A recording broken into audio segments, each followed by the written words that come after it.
Bon, on va démarrer. Le but de ce petit tutoriel vidéo, ça va être d'apprendre à faire une segmentation RFM à l'aide du logiciel Tableau et du jeu de données d'exemples fourni par Tableau qui s'appelle le Superstore Dataset. Alors là, j'ai une version 2021.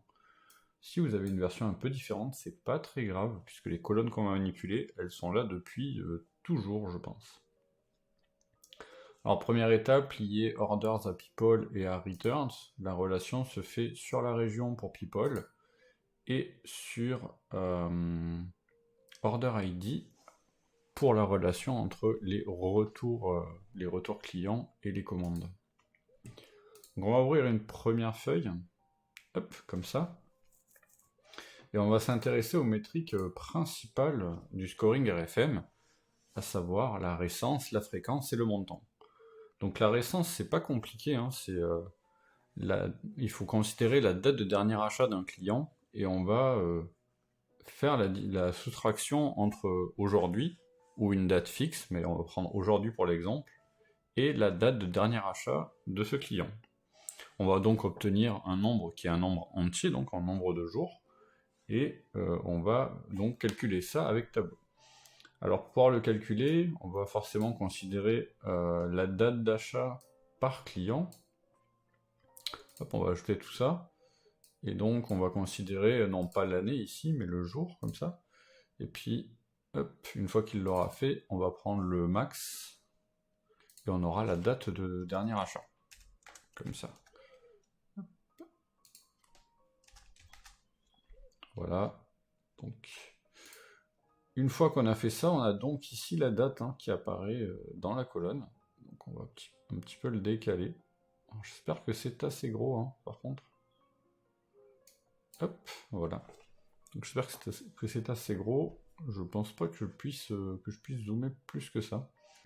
Donc on peut tout à fait formater les dates, on s'en fout. C'est pas trop le sujet. Là on voit effectivement donc que ça va sur 2020, 2021. Il y a du 2018 aussi, il me semble. Peut-être pas. Bon, c'est entre 2019 et 2020, on dirait surtout. Donc l'idée maintenant, c'est qu'il va falloir utiliser un champ calculé pour calculer cette récence du coup. Alors moi je vais mettre le terme en anglais, recency, ce qui vous permettra par la suite, si vous regardez des tutos sur internet, de retomber sur vos pas. Et alors, pour calculer ça, je vais mettre la formule, puis je vais l'expliquer. C'est pas cette formule-là. Hop. Alors la question ici, il veut pas me la prendre, c'est bizarre ça. Hop. Copier. Coller. Ok. Donc que fait cette formule? Que fait cette formule? Donc l'idée, c'est qu'on va vouloir la récence par les différents éléments, et donc pour chaque client. Pour avoir une date par client, on va fixer le Customer ID, ici. Hop, il y a peut-être une petite coquille là. Et pour chaque Customer ID qui a un identifiant unique, ce qui n'est peut-être pas le cas de Customer Name, on va aller prendre la différence à l'aide de la fonction dateDiff sur le day entre la date de dernier achat et aujourd'hui. Le calcul ici est valide, et donc on va appliquer ça, et puis on va essayer de l'afficher là dans le tableau pour voir ce qui se passe. On va essayer de l'afficher là, hop, voilà. Donc là on a des jours, alors le formatage par défaut est un peu pourri, on peut mettre du texte, ce qui aidera pas beaucoup. Ce qui peut par contre aider, c'est passer ici par montre-moi, et passer en mode table. Alors là il est agrégé sur la date avec des couleurs, on sait pas trop pourquoi. Et là on a effectivement le nombre de jours qui s'affiche ici. Donc 913 pour Aaron, 531 pour Adam Hart, etc., etc.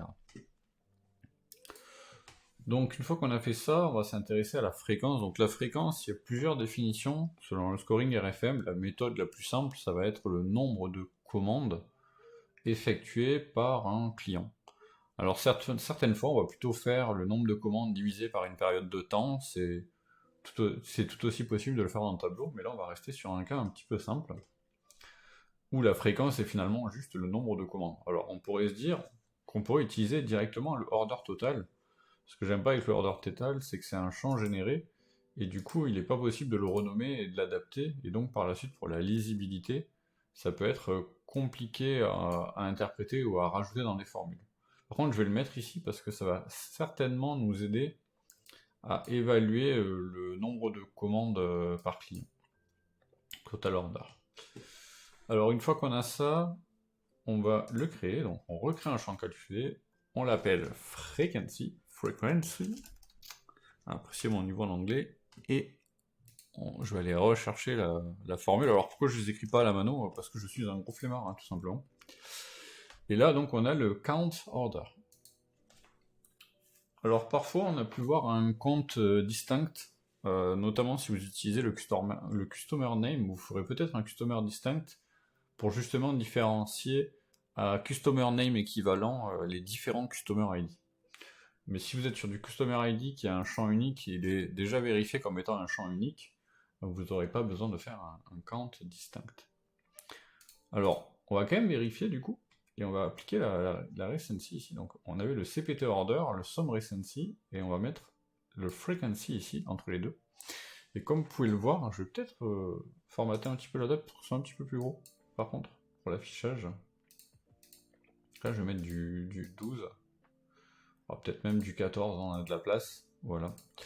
Et donc là, on voit que effectivement, le total orders et frequency ont la même valeur, et c'est plutôt bon aussi, hein. Ça veut dire que je me suis pas trompé dans la formule. Donc on a notre client, on a la récence, on a la fréquence, on va appeler ça draft RFM, le nom du feuillet en haut, en bas je veux dire. Ce qui va mettre à jour le titre du feuillet, hein, puisqu'ici, pour rappel, hop, c'est le nom de la feuille qui est appliqué sur le titre par défaut. Ensuite, le monetary, donc le montant total d'achat par le client. C'est donc la somme de tous les achats qu'il a pu faire. Alors il y a différentes façons de le calculer. Ce qu'on va calculer ici, on va prendre sales. Je pense que c'est le plus logique. On n'est pas sûr à 100% que ce soit le cas. Si vous utilisez un jeu de données d'entreprise, il faudra leur demander effectivement quel est le montant réel dépensé par le client parmi toutes les colonnes ou données que vous avez à votre disposition. Donc c'est toujours la même logique, hein, on va fixer sur le Customer ID, puis on va appliquer la formule qui nous intéresse après les deux points. Voilà, tout simplement. Donc j'applique, je sauve, je prends ici le monetary, je le colle en dessous, et là j'ai déjà, super, j'ai déjà mes 3 colonnes, recency, frequency, monetary. Bonne nouvelle. Alors ça s'arrête pas là, hein, le scoring RFM. L'objectif normalement c'est d'obtenir justement un score, mais surtout des segments. L'idée c'est de pouvoir segmenter les clients et de leur appliquer, de pouvoir adopter, on va dire, une stratégie marketing et commerciale à propos du comportement d'achat des clients. Donc une fois qu'on a fait ça, en général ce qu'on fait c'est qu'on applique un score de 1 à 5 ou de 1 à 10 à chacune de ces variables ici, recency, frequency et monetary. Et la méthode la plus simple qui existe pour le faire, c'est de se baser sur la notion de percentile. Alors un percentile c'est quoi? C'est ce qui va permettre de transformer ça ici selon une classe, donc selon 100 classes en fait, en disant par exemple est-ce que tu es dans le 1% plus fort de ta catégorie, le 10% plus fort de ta catégorie, le 100% plus fort de ta catégorie, et donc on va splitter ça en rangs, en 100 classes, et on va mettre chacun des clients dans une classe qui va de 1 à 100 selon la valeur des différentes variables. Alors ce qui est bien, c'est que du coup, vu qu'ils vont être classés en 100 classes, on va pouvoir comparer effectivement des variables qui n'ont pas du tout les mêmes valeurs. Ici on a des milliers, ici on a des dizaines, et ici on a des centaines, et donc c'est pas possible de comparer facilement des ordres de grandeur qui sont différents, alors que si on classe de 1 à 100 chaque client sur une différente variable, on va pouvoir comparer bord à bord. Alors une fois qu'on aura fait ça, on va pas s'arrêter là, on va s'attaquer à des quartiles. Et les quartiles, c'est juste prendre les percentiles et les classer en 5 positions différentes. Donc on va faire le scoring pour la récence, et ça va être le même fonctionnement à chaque fois. Donc je vais appeler ça R pour RFM, et je vais appliquer la formule directement. Donc ici, on voit qu'on reprend la recency, et on va comparer le montant de la recency au montant du 20e percentile, c'est-à-dire quelle est la valeur finalement dans la liste possible de celui qui serait dans les 20% plus forts, Et si notre essentiel est inférieur, on va mettre 5. Alors pourquoi si c'est inférieur, on va mettre 5? C'est parce que pour ce qui est de la récence, normalement, plus la récence est faible, mieux c'est. Parce que ça veut dire que le client a été actif le plus récemment possible. Mieux c'est. Alors vous pouvez mettre des commentaires comme ça dans les formules. Hein. Hop, comme ça. Non, comme ça plutôt. Et ça ne sera pas interprété par tableau et ça peut vous aider à vous rappeler pourquoi vous avez écrit certaines choses. Alors, j'ai pris des classes sous forme de string. Ces classes-là, elles vont me permettre derrière de faire des classes de type 1.1.1, 1.5.5.5, 5.4.4. Mon idée à moi, c'est d'avoir le plus de segments possible dans le premier temps, et je les rassemblerai par la suite. Mais vous pourriez tout à fait avoir des scores ici sous forme d'entier, et faire une segmentation de 1 à 15, et pas à l'aide des X possibilités, je crois qu'il y en a 77 en tout, à l'aide de 5, 4, 3, 2, 1. Non, il doit y en avoir 122, il y en a 122 certainement. Il y en a 5 x 4 x 3 x 2 x 1, je pense. Peu importe. Comment on connaît la fonction ici, percentile, et pour comment on peut maîtriser finalement les différentes fonctions? Vous avez un petit onglet ici, tac, qui va vous donner accès aux différentes fonctions. Alors là, j'ai utilisé percentile, et vous voyez que j'ai la documentation. Alors qu'est-ce que fait percentile? Il va évaluer une expression, là je lui passe ma variable, et il va l'évaluer par rapport au nombre de percentiles. Alors le percentile, il va de 0 à 1. 1, c'est le centième percentile, donc c'est le plus haut. Et 0, c'est... Normalement, on ne le met pas à 0, mais 0, 1, on va dire, c'est le 10% percentile. Et donc, il va renvoyer la valeur, par exemple, ici, de récence qui correspondrait au 20% plus fort, au 10% plus fort, et on compare avec la valeur du client. Et c'est pour ça qu'ici, on fixe le percentile, c'est parce que ça dépend du client. Et une fois qu'on a fait ça, eh ben, on va pouvoir le faire pour toutes les variables en fait. Donc là on a fait R, hop. On va prendre ici, on va même dupliquer, on va modifier, on va appeler ça F. Et là, on va plutôt faire, plus la fréquence est forte, mieux c'est.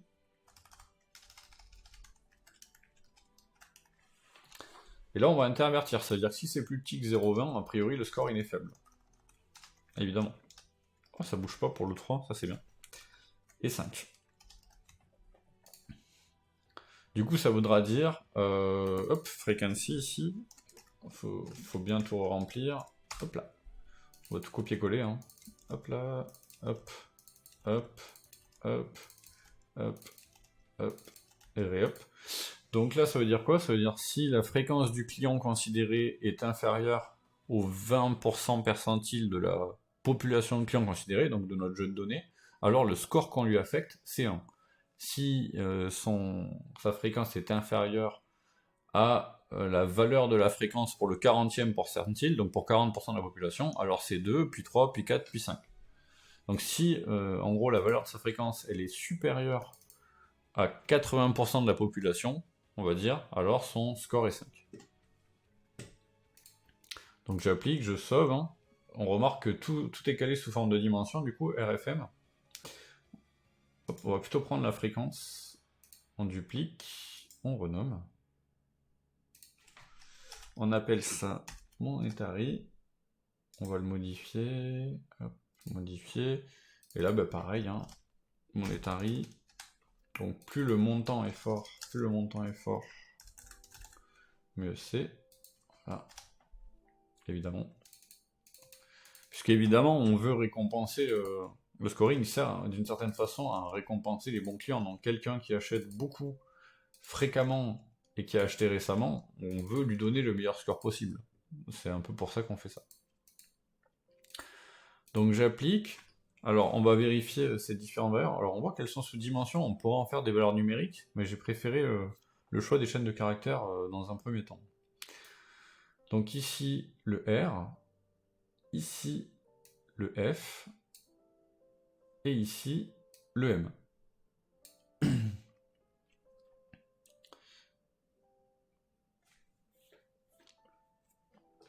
Alors, est-ce que c'est cohérent?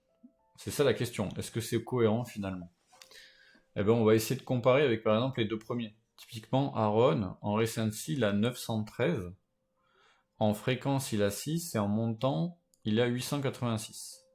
Et le montant, la fréquence, la récence. Alors, la récence, ça fait 900 jours qu'on l'a pas vu, donc il est perdu, hein, le mec, complètement. Par rapport à Aaron, il a un 533. On voit que sa récence, elle est beaucoup plus faible.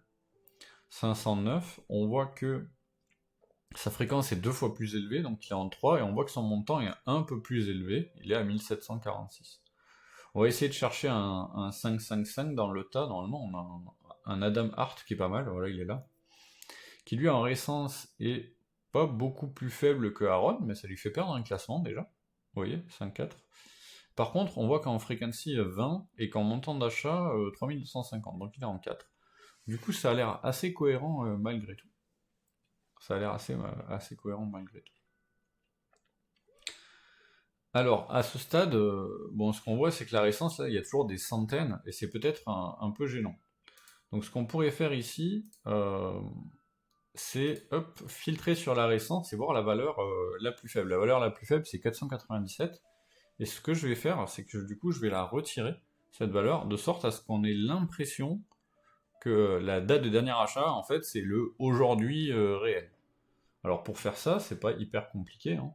On reprend la récence, ici, on la modifie. Et là, il y a deux solutions. Soit on enlève moins 497, comme ça, de façon assez dégueulasse. On peut faire ça, ça marche. Soit on va créer un paramètre. On peut créer un paramètre, c'est un peu plus propre, c'est pas le plus propre. Le plus propre, ça serait de prendre à chaque fois le min recency. Mais on peut pas prendre le min recency pour calculer la recency, vous comprenez pourquoi, évidemment. Donc on va plutôt créer un paramètre. Donc ici, en deuxième, il y a créer un paramètre que je vais appeler number of days since le nombre de jours depuis le dernier achat, quoi, number of days since last order. J'en fais un entier et je lui donne comme valeur 497. Vous voyez, 497, pas 487. Donc une fois que j'ai fait ça, je sauve et je vais pouvoir adapter la formule de la récence. Donc je vais sur la récence, je modifie. Et ici, alors, faut pas se rater sur quel espace. Non, c'est ici. Donc ici, je vais mettre un number of days since last order. Donc il va le rajouter automatiquement. On voit que la formule est valide. J'applique. Je fais OK. Et là, vous voyez, ça n'a pas changé les scores, hein, normalement. 5, 5, 4. 5, 1, 2. 5, 2, 1. Alors on va les rechercher. On va aller rechercher Aaron Hart. Donc Hart, il est toujours en 4, 5, 4. Lui, il est toujours en 1, 1, 1, vous voyez. Et donc, il a pas bougé, quoi. Il a pas bougé. Donc, ça change pas, ça va pas changer le scoring, en fait, c'est ça que je veux dire. Par contre, la récence, elle aura un peu plus de sens. C'est un petit peu comme si vous disiez ici, pour comparer, Alan, ça fait 6 jours qu'il n'a pas acheté. On sent que c'est beaucoup plus récent que si j'avais dit il n'a pas acheté depuis 500 jours, parce que ça nous semble humainement très éloigné quoi qu'il se passe.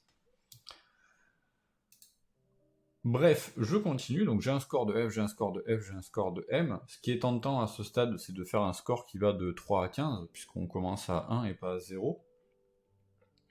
Pour faire ça, on recrée un champ calculé, hein, c'est toujours finalement la même logique intellectuelle.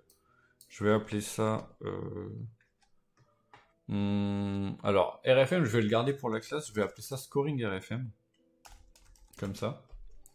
Et là, on va caster ces chaînes de caractères, donc on va les transformer en entier. Donc, je vais aller chercher R, plus int de F,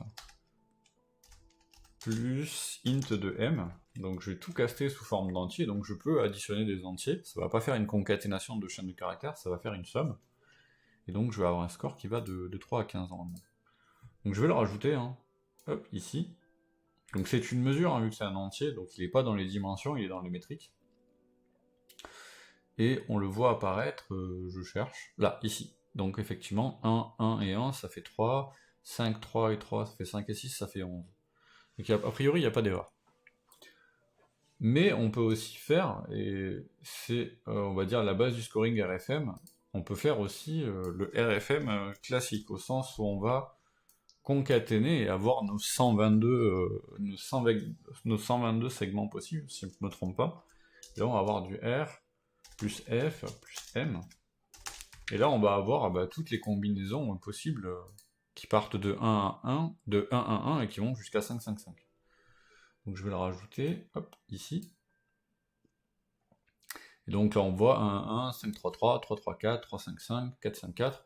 Alors, vu qu'il y a 121 possibilités, évidemment que c'est peut-être un peu trop de segments pour pouvoir appliquer, on va dire, des comportements ou des actions marketing ou commerciales sur ces clients. On est allé peut-être un peu trop loin dans la segmentation. Alors ce qu'on peut faire, et ça a déjà été fait par des gens bien plus intelligents que moi, c'est qu'on peut regrouper tous ces segments RFM en 11 classes de population, en 11 segments métiers, avec des actions qui sont documentées. Ce que je vais faire, c'est que je vais appeler ça segment RFM, et je vais vous filer une énorme formule, que je vais laisser, que je vais expliquer et que je donnerai en commentaire de cette vidéo, et qu'il vous suffira d'appliquer tel quel partout à chaque fois que vous utilisez un scoring RFM. Donc c'est un peu long à écrire, je l'ai fait pour vous, c'était très long, c'était très pénible. La bonne nouvelle, c'est que vous n'aurez pas besoin de le faire. Alors, comment ça fonctionne? Ici, on a un switch case, donc on a un case, ou plutôt un case when, où on va considérer le RFM, donc notre classe, et en fonction, on va distribuer ces différents segments en classe d'utilisateurs, en classe cliente. Donc on va avoir les champions, on va avoir les clients loyaux, on va avoir ceux qui peuvent être potentiellement loyaux, on va avoir des nouveaux clients, on va avoir des clients prometteurs, on va avoir des clients qui ont besoin d'attention, on va avoir des clients qui sont en train de se barrer, hein, tout simplement. On a des clients à risque, on a des clients qu'on ne peut pas se permettre de perdre, mais qu'on est en train de perdre. On a des clients qui sont en train de dormir, quoi, et il y a des clients perdus. Alors, les clients perdus, en général, ils ont des scores merdiques, hein, normal, puisque non seulement ils sont inintéressants pour nous, mais qu'en plus, ils n'achètent plus. Alors, il y a un article qui est donné ici, je vais pas l'ouvrir devant vous, parce que ça va m'ouvrir mon navigateur et mes onglets de navigateur, et j'ai pas envie. Mais je vous propose, vous, de le lire, ce lien, et ça expliquera en détail non seulement pourquoi ces segments ont été regroupés entre eux, ce qu'on peut en apprendre du type de client, et surtout ce qui peut vous intéresser, quel type d'action commerciale et marketing vous allez pouvoir appliquer sur ces différents segments. Donc j'applique ça, je prends le segment RFM, je le rajoute, et ici, vous voyez, j'ai mon segment RFM complet. Et donc, à ce stade, c'est terminé. À ce stade, c'est terminé, votre segmentation RFM, elle est faite. Vous allez donc pouvoir, par la suite, de votre côté, commencer l'analyse de cette base clientèle, faire les graphiques adaptés, faire les dashboards qui vont bien, et proposer de la plus-value à vos utilisateurs. Voilà. Merci pour votre attention, et on se retrouve pour une prochaine vidéo. Au revoir.